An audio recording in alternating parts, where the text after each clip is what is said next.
Coyotes have had some economic issues during this year, and the league had been working with Mr. Moyes, who was having his own financial issues, to keep the club current in its obligations.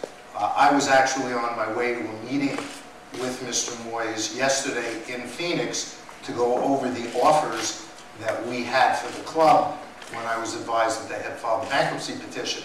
Not because creditors were lurking and seeking redress for not being paid, but because there was an offer, apparently, from Mr. Basile to buy the franchise and move it. This is not about whether or not we want a franchise in Southern Ontario.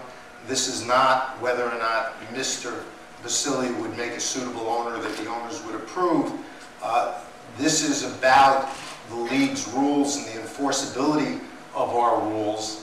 Whether or not Mr. Moyes even had the authority to file the bankruptcy petition is something we're going to get into. So this is more about the tactic and I think a challenge to league rules than it is about the economic condition of the club, which we believe can, with new ownership and with the accommodations the city of Glendale is prepared to make, we think can succeed.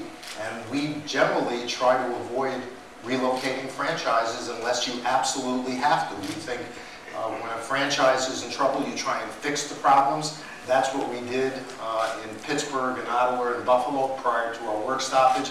That's what we did when the perception was the 5 out of the 6 Canadian franchises around the turn of the century were in trouble. We fix the problems. We don't run out on cities. And if this is in effect a tactic to try and circumvent league rules, it's something that obviously we're going to have to deal with.